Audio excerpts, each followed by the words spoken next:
14 Bannerman Road is where Sarah Jane Smith lived. And 14 Bannerman Road is the name of my podcast about it. This time, The Temptation of Sarah Jane Smith, Parts 1 and 2, both written by Gareth Roberts, who, as of this episode, has the most credits to his name, and directed by Graham Harper. This is notable as it's the same pairing that did Whatever Happened to Sarah Jane, with Part 1 first broadcast on the 17th of November 2008, and Part 2 first broadcast on the 24th of November 2008. I have a feeling that this might be a good one. I remember one scene in particular, but we'll talk about that when we get to it. So, let's begin. Actually, before we do, something somewhat unrelated, but I just want to mention that in episode 1 of this series, when Alan tries to convince Chrissy that everything is an ARG, she references a golden hair. And I just found out what she was on about a few days ago, thanks to a completely random YouTube recommended video about hair razor and masquerade. And I thought that was a weird coincidence. Anyway, now we can begin. So we start off with some very creepy mannequins. Immediately, you know, especially if you've been watching Series 1 of Doctor Who, you go Autons, but it's not. And because the focus of it is that in this creepy shop that's all closed and everything, that's creepy mannequins, a big rift has opened up, and a boy runs out, and he's dressed all kind of old-timey. He runs out of the shop, the gang spots him, Clyde goes, "Hey, you stop," and Ronnie goes, "Yeah, shout at him," brilliant. Which I love that. They just go, because you would, wouldn't you? You go, "Hey, stop," but it's just scared him off. So Ronnie and Clyde pursue the boy, while Luke and Sarah Jane investigate a signal from Sarah Jane's wibbly gadget that she's just holding out in public, and nobody seems bothered. We've mentioned this before, a theme of this show is that nobody in public seems remotely bothered. But we do now know that Daleks are common knowledge. So maybe alien goings-on are a bit more, you know, acceptable, a bit less surprising. Clyde catches the boy. He says, "You're safe, it's okay." And Sarah Jane and Luke locate the rift, which they call a time fissure. And that's quite Torchwood, isn't it? That's the whole premise of Torchwood. The rift opens up, people come through, aliens come through. This is a rift in space-time. So this is a very sort of Torchwood-y type thing. I think Torchwood has even had people coming through from the past, from around the 40s. This one's from the 50s. Might have been from the 40s, I'm not sure, I can't quite remember. But yeah, in Torchwood, that is. Yeah, this fella's definitely from the 50s, and that's important, we'll get to that.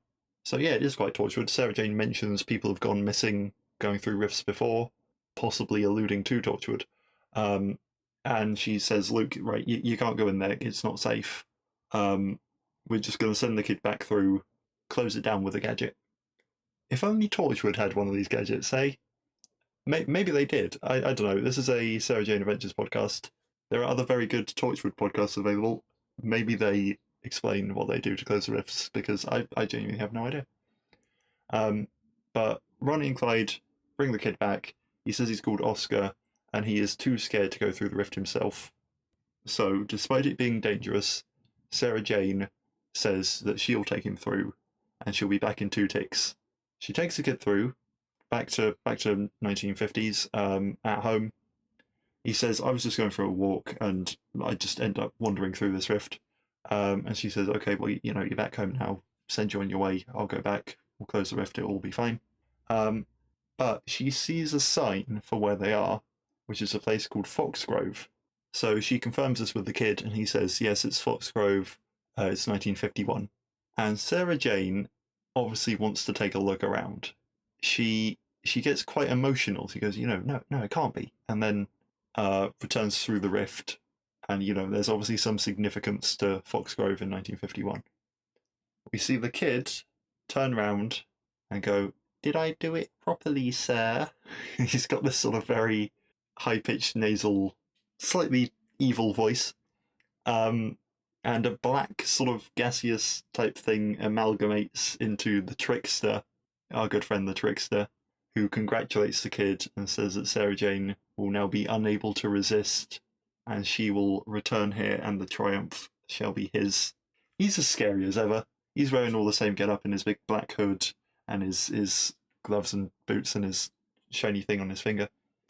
And his horrifying face, which is perhaps now even worse, because instead of completely smooth eyes, he's got tiny little gaps there, as if his eyes have been removed. Maybe it's just so the fella inside can see through better, right? But Like, it's horrifying. It's terrifying character design for this kid's show. It's stuck with me completely throughout the years, and that's why I think it's so amazing and brilliant. They just went, do it. They just went, terrify the children. Who cares? Every time I bring it up, I mention how terrifying the trickster is with his horrible sharp teeth. It's bizarre that they went with this when, like, compared to all their other aliens and monsters and things, and it's great. I love it, and I'm still scared by it to this day. So then we roll the titles. Sarah Jane has come back through the rift, back to the gang. She says there's nothing much through there, it's just countryside. The gang are saying, well, right, okay, there's nothing there. Can we just take a little look through? Because, how often do we get this opportunity to travel through time? And she says, no, it's too dangerous. Okay, I've been through there, but I went through there because it was necessary. If we all go through there, we could butterfly effect something up. We could just ruin everything. Look, I know I've been time traveling before, but when I went time traveling before, I went with the Doctor, who mostly knew what he was doing. But the best thing for it is just to close the rift. She uses a gadget, she closes the rift. But it's clear that she does it reluctantly, right? It's clear that she is tempted to go back through. She's sort of very curt about there being nothing there. It's just countryside. And she keeps sort of looking back at where the rift was and thinking, I could open it up again. They get back to 13 Bannerman Road, and the gang are aware that she's acting a bit weird. I like when the show has people noticing when other people act weird. I don't like when people are acting weird, especially when they've been hanging out for so long and they know what they're like. And then if somebody acts weird and nobody notices, I love that they tend to, in the show, immediately click when somebody's acting weird. And so Clyde and Rani say, well, Luke, she's your mum. Can you figure out what is up with her? So now I think, oh, well, let's see how subtle Luke can be if he's gonna try and figure it out undercover. Doesn't really. He just goes up to her and goes, "You're acting weird. Please tell me what's up." Which again, I like that. I like the just straight up confront it and get it out in the open. That's quite nice. So Sarah Jane gets Mr. Smith to confirm that the rift is closed, and she asks him to give her details of Foxgrove over the last century. And he says it was demolished in 1964 to make way for the A7665 road, which is fictional. Potentially, also, if they got in contact with the Department for Transport, could have been blacklisted for 3 years after they aired the show, so that nobody else could use it. So like in making a road, so it didn't. It's just a thing they do. Where you can get in contact with them if you want to use a road, and they set solely for your episode for 3 years. It's weird. Anyway, that's by the by. And then Sarah Jane says goodbye for now, which prompts Mr. Smith to shut down. And I'm not sure if we've ever seen him have a close down phrase before. I'm not sure if that's an official close down phrase, but we might have Mr. Smith, I need you, and goodbye for now. I don't know, but it's quite neat. There's actually a significance to Mr. Smith, I need you, but we'll find out about that in due time. So Sarah Jane gets up the photo of her parents, and she says, to herself, I can't, I mustn't, I won't, I'm not going back, I'm not opening the rift. When enters Luke, who says, you're being unconvincing at hiding your emotions. And she gives in and she tells him about her parents. She says that in 1951, they got into a car accident, and she wasn't with them because they'd left her behind in her pram, and she was 3 months old. Aunt Lavinia was her dad's sister, was very busy, never in one place long enough to lick a stamp. When I was researching, I looked up that phrase, and apparently that's something that Aunt Lavinia said about Sarah Jane in the pilot episode for Canine and Company. So that's neat. That's a neat little reference there, isn't it? I love how everything ties in together. Sarah Jane says that Lavinia told her her parents were the best, but she's always wondered how they could have been the best if they just upped and abandoned her. Nobody knows where they were going off to, and she's never told anyone about this, not even the Doctor. But she's just kind of tried to push it down and forget about it. But now opening this rift, she confirmed with Oscar the kid that it leads to 1 month before they died. And I love this because this is, we're fully aware that this is the trickster's plan, right? But it works. His plan just perfectly works. He goes, okay, open a rift and just tempt her back. And we've opened the rift and she is tempted. It's quite reminiscent of Father's Day from Series 1 of Doctor Who as well, with Rose. But perhaps even better, because we've got this kind of build-up to it of her being tempted, whereas Rose just went, oh, time travel's a thing, let's go back and save my dad. Sarah Jane has gone, I know time travel is a thing, and I can't do this, and I mustn't do this, and I shouldn't do this, and now I've got the opportunity to do this. Oh, what do I do? I can't, I shouldn't, I know it's wrong, but the opportunity is presenting itself right here, and it's tearing me apart, and there's a lot of conflicting emotions within her, and it's excellent to see. I'm not enjoying her pain, but it makes for an interesting show, right? So Luke says, well, why not go and sort of put an end to this then, because you'll have been, and then you can put it to bed rather than continuing to sort of torment yourself over it. And she says, I can't do that. I only went through when it was necessary. I can't go now for my own gain. It's too dangerous. But also, right, Luke, think about this. It's a bit too convenient. And I love this, right? Because we see her mind really kick in, and because she was sort of a wave of emotion and everything, and then she just goes, hang on a minute. She's gone, maybe, potentially, somebody's been very clever and planted this temptation, okay? And she says, I'm not biting, I am strong enough to say no. Cut to a montage of her picking out a 50s dress, because of course if she was completely strong enough to say no, there'd be no story. Right? She said, okay, I'm going to be aware that this could be a trap, but like if it is a trap, then maybe I can figure out who's setting the trap, She's just so tempted she wants to see her parents, and fair enough, okay? She's making up lots of excuses for why she should go. And yeah, so in a way it almost makes me wish she hadn't suggested it was a trap, because she's basically gone, no, I'm not going, and then it's completely flipped on a dime. And I guess that gives some power to the trickster of sort of how tempting his plan is, but it takes a little bit from Sarah Jane. But at the end of the day, I'm fine with it. So of course she's told Luke she's strong enough to say no. So she sneaks down at night in her bright pink 50s sort of jacket and skirt and everything. But Luke catches her, and he says, look, it's not a school night, okay? So let me come with you. I want to look after you. I want to make sure that you're okay. How lovely. Very lovely. And Sarah Jane says, okay, right. And she gives him a big hug. She says, we're going straight there, and then straight back. Don't tell anybody. We're just going to do this. We're just going to have a look. Luke is not dressed for the occasion like Sarah Jane is. Sarah Jane is in her 50s get up. Luke is just wearing his normal clothes. And when Luke says, you used to wear that, sort of about her clothes, she goes, listen, kid, the 50s came back in the 70s, and I remember when this was quite the thing. Which is a brilliant line. It's a brilliant line for her to say to her own son. Just go, listen, kid. It's just beautiful. I love Sarah Jane's fashion. Maybe I don't like this outfit as much as I like her contemporary outfits, but she still looks great, and I love that how she is just so into the clothing and everything. I always find it weird when, what was it, the Doctor Who episode with Nikola Tesla, and the entire gang is dressed up, and then there's just a 13th Doctor just strolling around in her completely normal clothes, and nobody picks up on it. And I find that really bizarre. So I love that now we're doing time travel in the show. We're dressing up. Sarah Jane is actually a little bit apprehensive, about when they get to the rift. She's like, this is dangerous. We are traveling to the past, and we could get it wrong. We're not with a Time Lord. We're just going through a rift.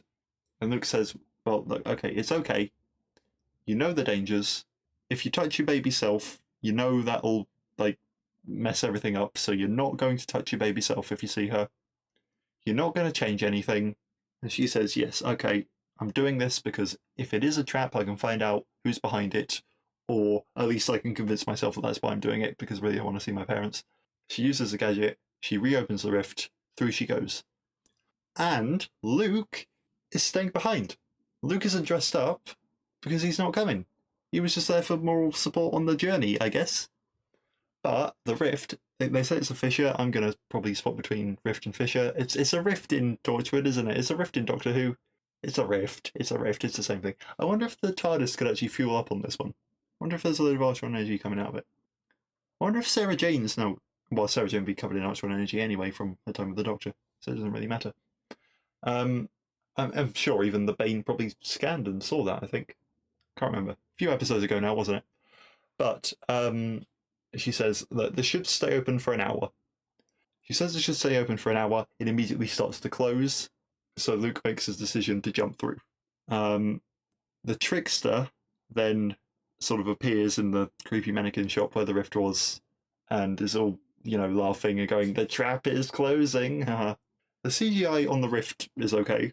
I'm not remotely convinced that it physically exists, right? But the way that they move through it is quite nice. So, yeah.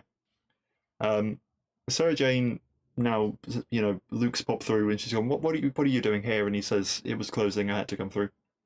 And Sarah Jane says, "Well, every time I use this gadget on the rift, it weakens it, so we shouldn't open it unnecessarily. So I'm not going to send you back. Tag along with me. We'll go back together when we're done."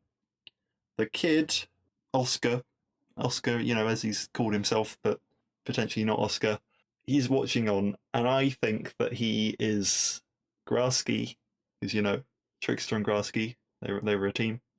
I think that it's Grasky in disguise. Because, no offense to the kid, but his face, and especially the expression he's doing, looks a little bit Grasky-like. So, it's probably going to be here. And, it's like, did I do it the right master and everything? And the master's a trickster, and it's Grasky, isn't it? In the morning time, Clyde goes around to 13 Bannerman Road. He gets no answer. And I think, come on, Clyde, you know where Sarah Jane keeps the key. But Clyde goes around to Rani's to get her. And then they get into Bannerman Road. And they probably did use that spare key. But it happens so often now that they just didn't even show it. They just cut straight from Clyde waking up Rani and saying, "Hey, something's gone weird," to them in the attic. We get a "Mr. Smith, I need you" from Rani. Mr. Smith doesn't know where they've gone. Confirms that they've not been abducted because there's no alien presence detected. So, interestingly, he can't detect the trickster then? That's but he has a theory that they've gone through the rift because of what Sarah Jane got him to look up about Foxgrove and everything. Rani sounds a little bit like she's losing her voice. It's a bit but then Mrs. Smith goes, "Energy pulse detected behind you," and it's the Veron Soothsayer's puzzle cube. I still want one of them. It looks really cool. Rani doesn't know about it, so Clyde tells her about the last time with the trickster, and we get some flashbacks to Maria and everything. And they say, but it's different this time because we can still remember Sarah Jane and Luke as if nothing has happened. So they decide, okay, we'll catch the train to the place where the fissure was, and we'll see if the box can help us get through or something. See what happens. There's a village fair going on as Luke and Sarah Jane go through all of the 50s stuff, all the old cars in the streets, people dressed up in their old clothes. I don't know if they're, super accurate and everything. I don't know. But it looks good. It looks cool. And they overhear somebody going, "Look what Mummy's got for you, Sarah Jane." And they see Sarah Jane's mum with baby Sarah Jane. And Luke says, "Okay, we've seen her. We've observed. That's enough. Let's go." But of course, Sarah Jane doesn't want to go. There's a stall that Sarah Jane's mum is running. It's guess how many gobstoppers are in the jar. Penny a go. So Luke comes up, chucks a penny in the thing, and I assume that he's chucked one new pence in. So that'll be interesting as they count the change later, won't it? Because the money, 51, that's a lot of money, right? That's 1951. I don't know when decimalization day was, but it was after that, right? So he's chucked a new coin in there.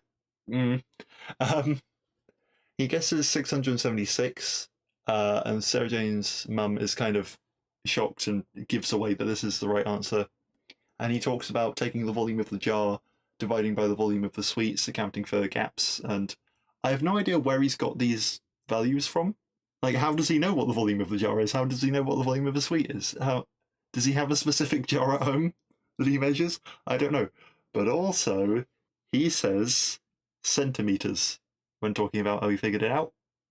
And so Sarah Jane's mum goes, "Oh, you're from abroad then?" And then Sarah Jane goes, "No, we're from London." And fair enough. They use centimeters in that modern city, don't they? All their newfangled measurements. Um, and so Sarah Jane says, "Hey, you look like you absolutely adore this baby." And she says, "Oh, I do, of course I do." And then the dad comes over. He says, "Hello, I'm called Eddie." He adores this baby as well. I recognise him. Turns out, apparently, he's Stephen from the Basil Brush show in like 2006 or something. There was a character in the Basil Brush show called Dave Martin, which I always found funny, but that's completely irrelevant. So yeah, he introduces himself. Sarah Jane shakes his hand. Apparently, that doesn't tear the universe apart. So it's only if she touches herself as a baby. And completely put on the spot, she goes, "Hello, I'm Victoria Beckham," which prompts Luke to then go, "Oh yes, I'm David Beckham." And they haven't mentioned his clothes yet or anything, but we find out that the mum is called Barbara, and the parents both seem to just really adore baby Sarah Jane. And when Barbara has to go and help out on another stall, Sarah Jane takes the opportunity to go and lend a hand with her, and so she can talk to her a bit more. The kid from earlier walks by with a very evil grin on and waves at Luke, which causes Luke to run after him. And the kid disappears. So Luke's just sort of looking around and everything, and he spots a newspaper, picks it up. The newspaper is the Hertfordshire Times. So Foxgrove is in Hertfordshire. I'm in Hertfordshire, that's cool. I don't think the Hertfordshire Times is a paper, but I don't know. Maybe in the 50s it was. I don't know. It might genuinely be. I might be mistaken. But anyway, he's picked this up. So Barbara is talking to Sarah Jane. She asks about, where's Mr. Beckham then? And Sarah Jane says, "Oh no, I'm unmarried." And Barbara goes, "But David Beckham, he's your son, right?" She says, "Yes, I adopted him," which of course she did. But Barbara is very shocked that as a single lady, Sarah Jane can adopt. I had no idea that was possible. You could do that. So Sarah Jane changes the subject and says, "Oh, Barbara, will you have any more children?" And she says, "Yeah, I intend to have a couple more." So the little baby Sarah Jane has got some people to play with. There's no indication whatsoever that they want to abandon her. Barbara says, "Oh, so when I met Eddie, I was serving drinks in the NAFI. I had to look that up. It's the Navy, Army, and Air Force Institute." And I thought it was a little bit funny that they'd say that. If I don't know how many 8-year-old kids watching are likely to know what the NAFI is, but it's good realism. But then I realised, right, this is a possible sort of allusion to the original version of the story, because the original version of the story, before it, went through all the changes and got put on TV, was that Sarah Jane's parents, I believe, were in the Air Force. So this is a little sort of link to that, and it's cute and nice. And there's a whole thing about there was a weird virus that they had to crash a plane, and there was a whole thing. Barbara says Eddie would leave her notes, and so one of them was "Miss Wilson, be mine," and then eventually "Miss Wilson, will you be Mrs. Smith?" And then they're very cute. They're a very lovely couple. She's even got a little note in her pocket now. They're just adorable, and I love them.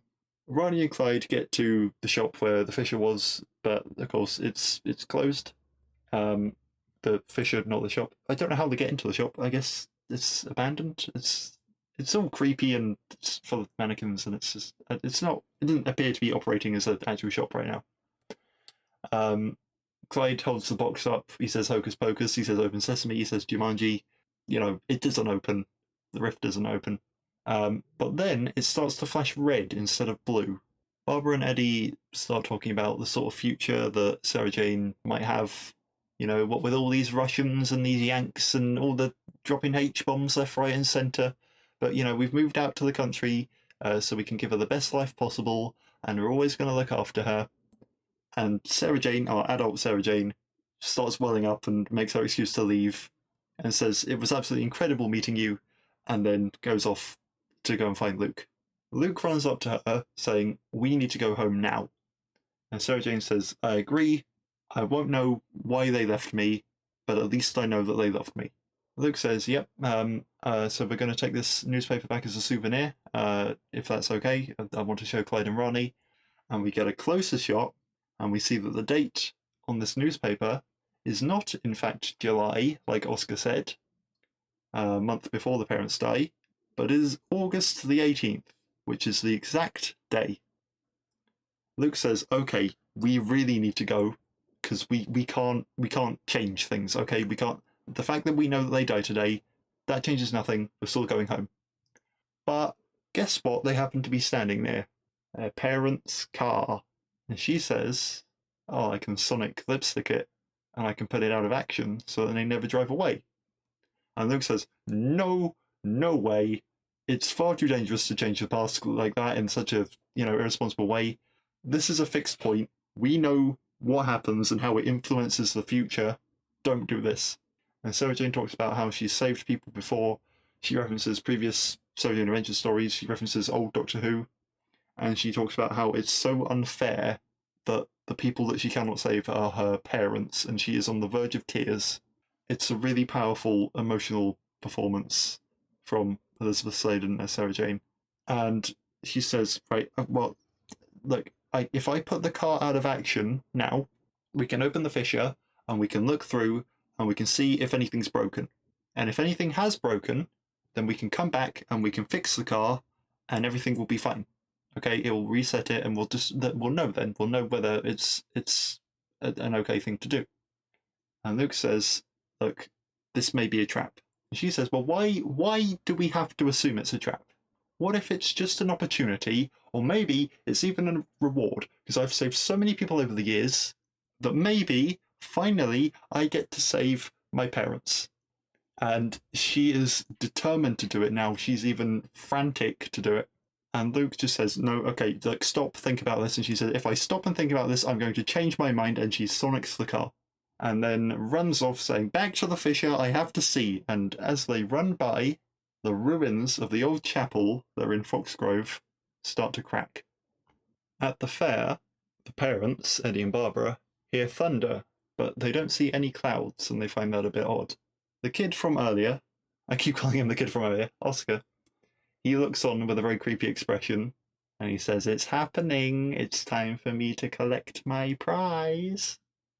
Ronnie and Clyde are trying to figure out why the box is red now and how to open the rift, when it opens up itself and Oscar steps through, and he calls them stupid humans, and who'd have thought, right? It's Grasky. So he sprints after them on his little legs. He's holding a gun. He chases them out. They flee. They hide behind some bins, Clyde and Ronnie, and Grasky just runs out in public, but nobody seems to care. Sure, they know Daleks exist. Sure, there's another alien out on the street, I guess.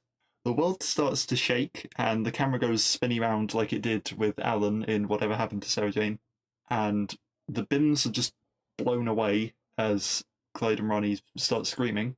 Sarah Jane and Luke step through the rift that they've now opened to the present, and they find a desolate wasteland and a whole giant CGI destroyed Big Ben, or rather the tower, but they really CGI'd this.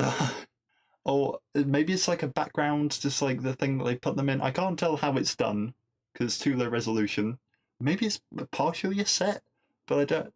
Like, not the Big Ben bit, but the bit, the ground they're on. I don't know. Anyway, it's very effective.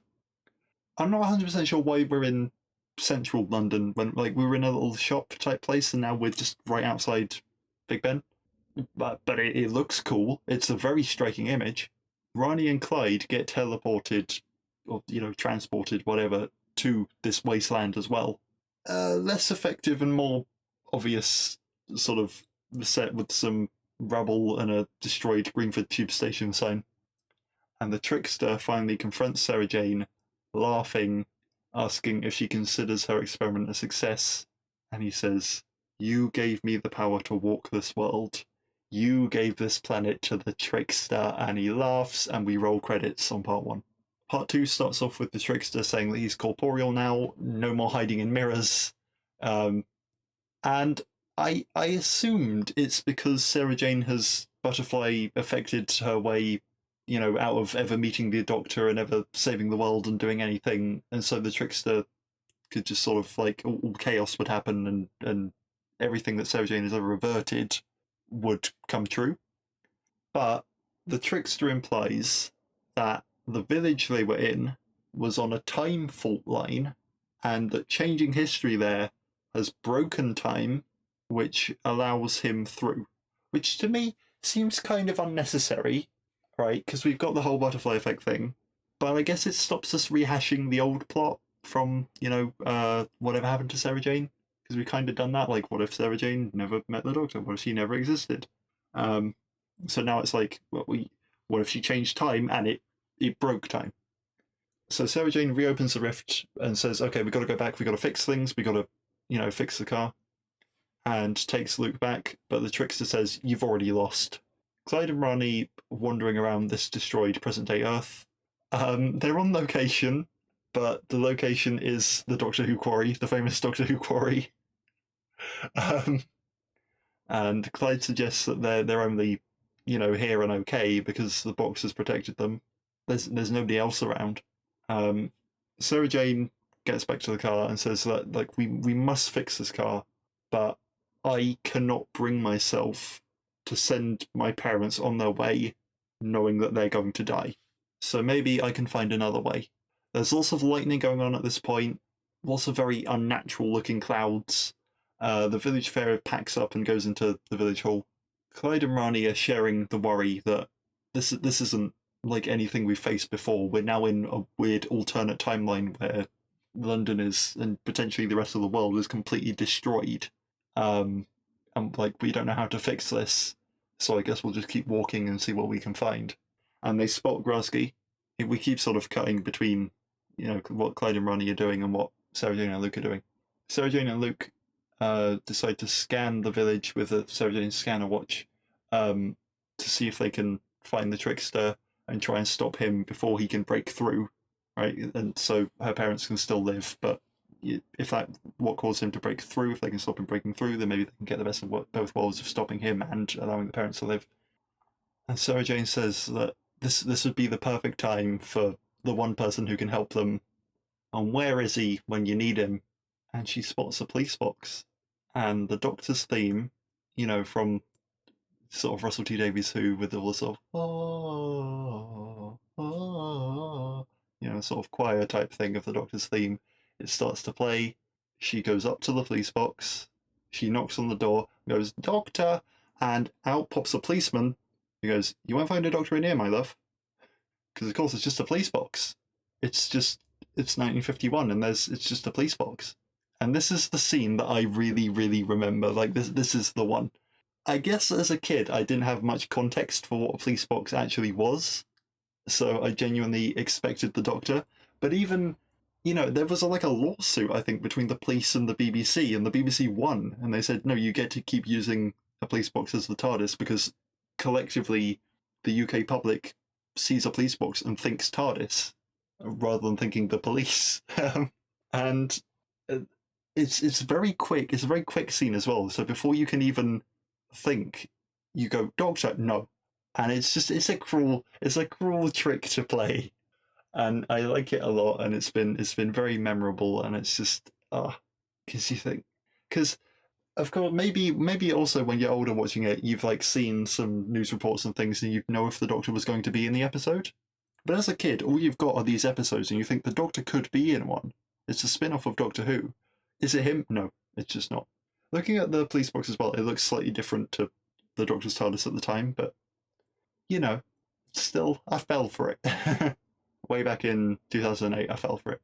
Clyde and Rani follow Grasky to a small group of other humans who are sort of slaves mining rocks and things. One of whom is Rani's mum, so Rani just instinctively calls out to her, which alerts Grasky, but he doesn't come after them. And Clyde says that maybe he's scared of the box, but he chases them. I've just realised this. I didn't write this down, but he chases them when he comes out of the rift, and they still have the box on them then. But all rationality leaves Rani, and she just runs off to Geeta, which prompts Clyde to follow because he is the one with the box that can protect her. And we get a bit of sort of a explanation sentence from Clyde saying, "Oh, Luke once told me that time compensates when it goes wrong, and it tries to put people broadly on the same track as much as it can, which is why Geeta is here. But this Geeta is not Rani's mum. She never met Haresh. She never had Rani. She wonders why Rani and Clyde are free, and she's loath to give up a lot of details lest Grosky punish her. She just says, "We are the last humans. There's nobody else." And Grosky just makes us dig, and we have to dig. But they push further. They're trying to figure out what's going on, and she says that Geeta says that Sarah Jane was tricked into making her parents never leave in their car, and so it opened a hole in the world at the Abbott's Gateway, and the trickster came through, and he sucked the life from the world. That's the legend. All the humans are dressed in these kind of greyish brown rags because it's an apocalypse, and you need to. They're slaves at the end of the world, so they need to all be dressed like that.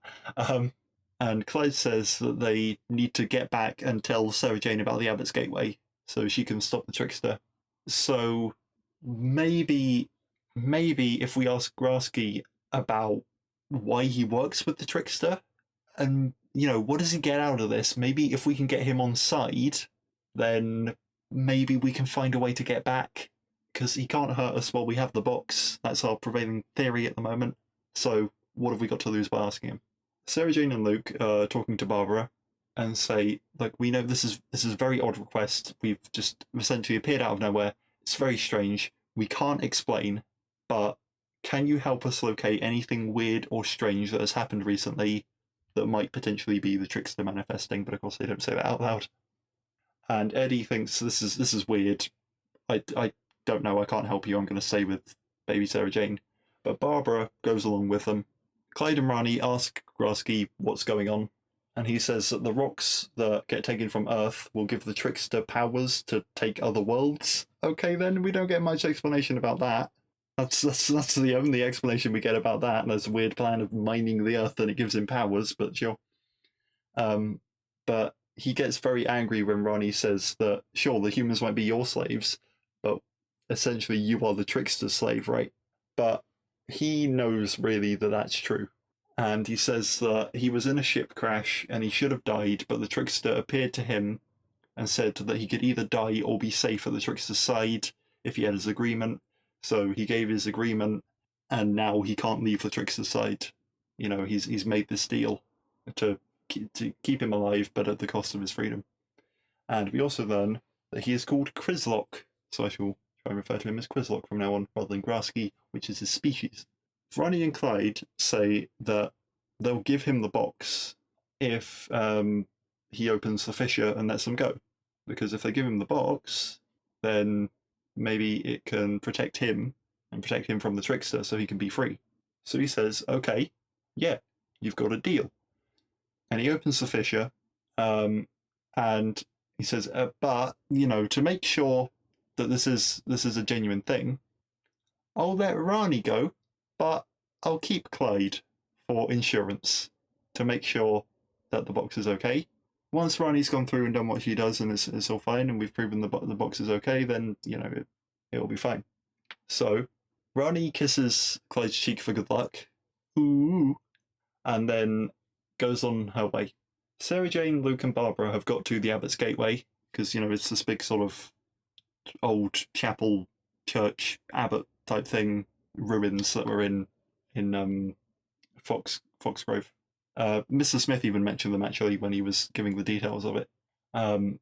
Sarah Jane is going around with her watch scanning like mad.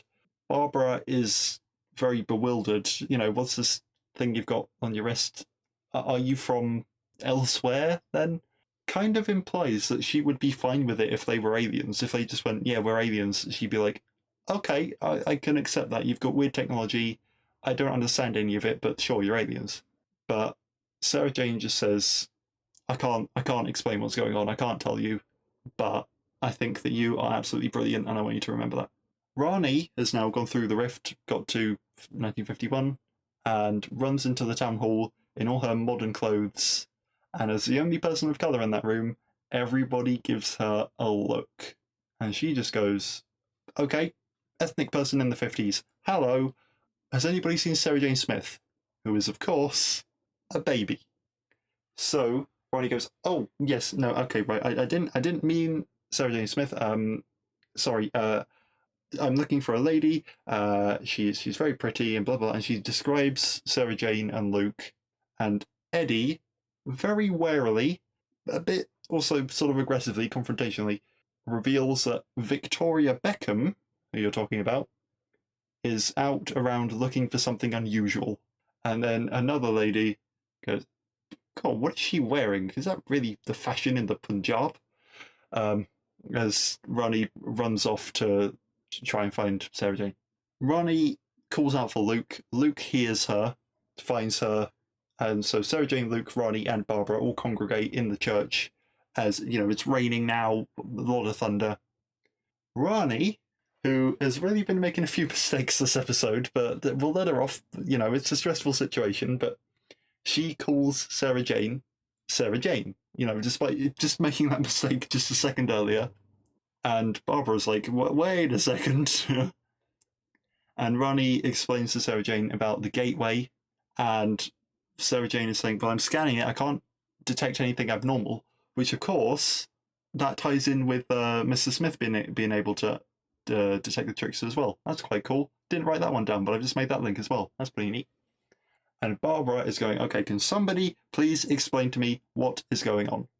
And before anybody can explain to her what is going on, a load of black gas coalesces in this gateway, and Eddie turns up to take Barbara home because everything is being very bizarre and I've had enough and we need to go home now.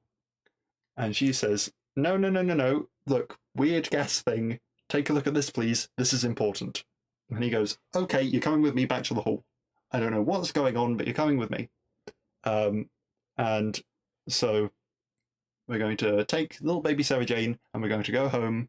And in the hall, he picks up an orange and it immediately rots in his hand, which is quite reminiscent of the rotten food in the Celine thing, but it's nothing to do with that. And he is now quite distressed and he goes, what the heck's going on? And Barbara says, I think it's got something to do with us. And she touches some plants and they just sort of rot and dissolve away. And she says, look, it's us. Whatever we're touching is going bad. The trickster in this gateway is becoming a lot more corporeal. They're doing the thing where he's sort of like overlaid on top of himself with a bit of delay. So as he moves, there's like echoes of him that move around and makes him look all blurry. But he says that now he can breathe. It's not long till he's going to be here. Sarah Jane says, well, what if I find your frequency that you're using to manifest and I sonic it and I stop you? And he goes, that's empty words. Technology cannot stop me now. And I've just realised, right, that this is Endgame, Infinity War, all that, right? The trickster won. He destroyed Earth. So now they've gone back in time to try and stop the past him from achieving his plan. Take that, Marvel.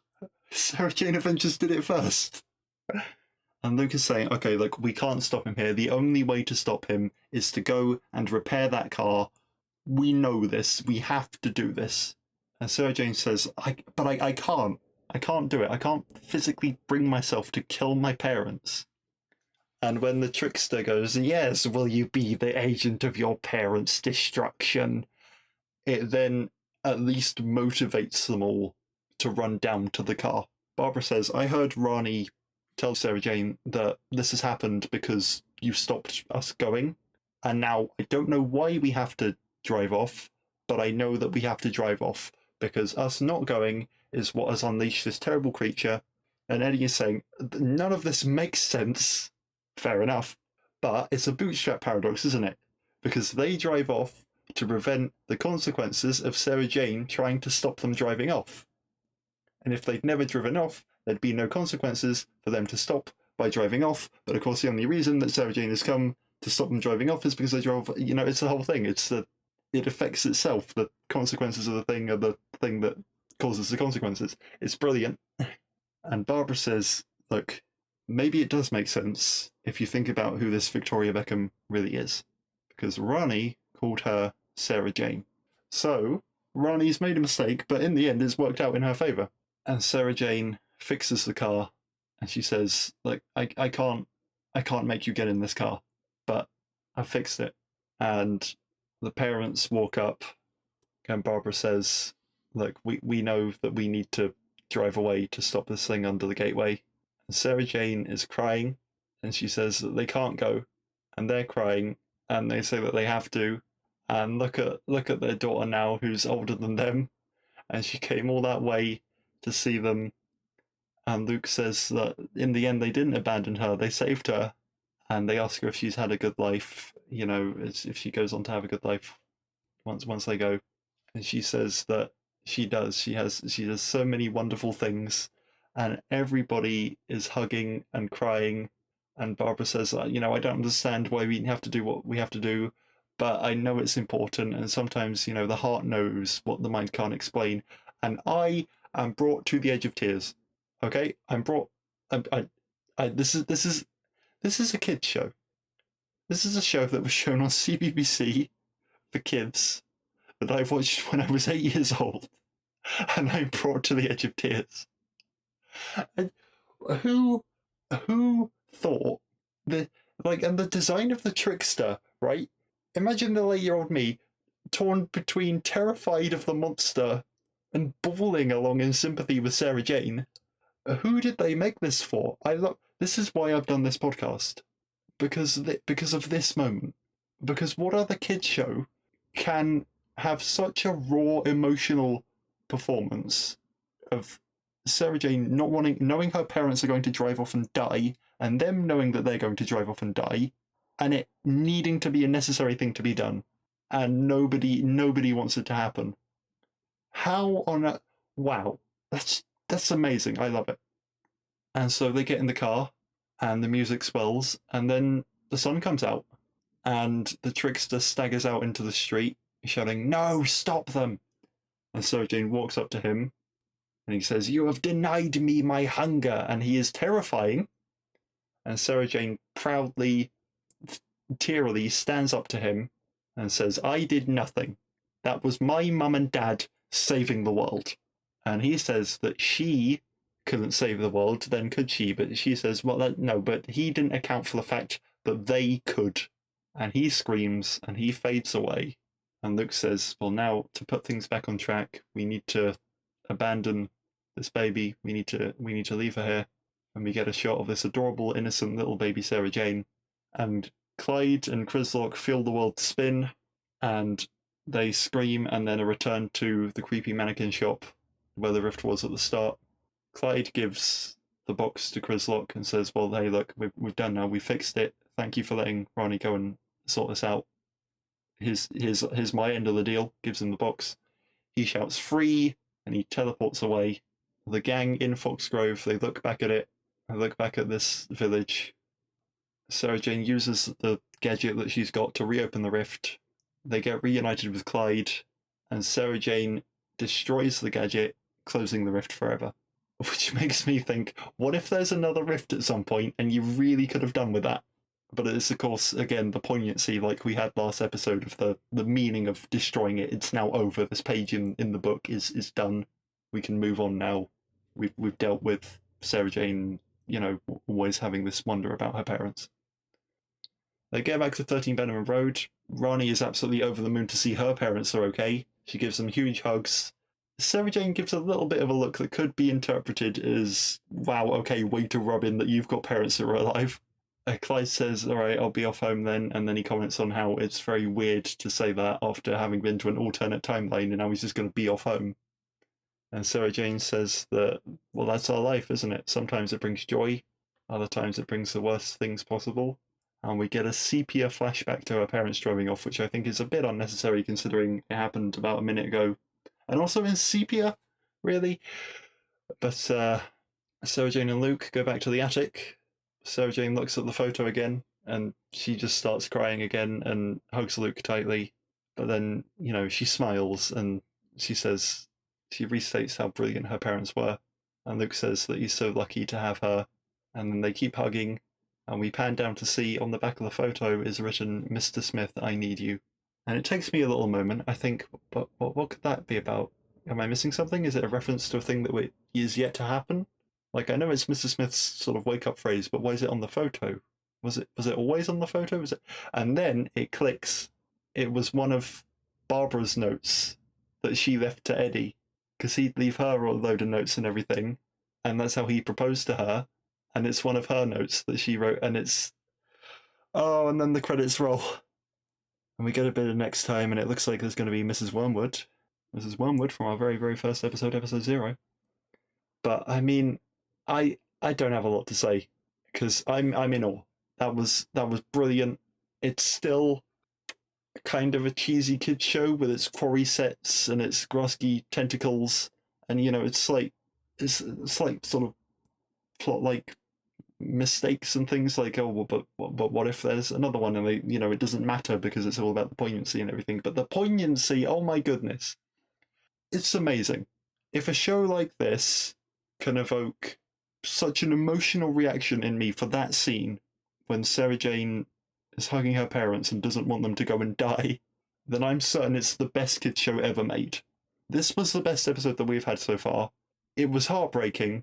The villain was perfect, and I can't wait for the conclusion of the Trickster trilogy, because there's yet more to see of him and yet more heartbreak to happen. I'll see you next week for another one.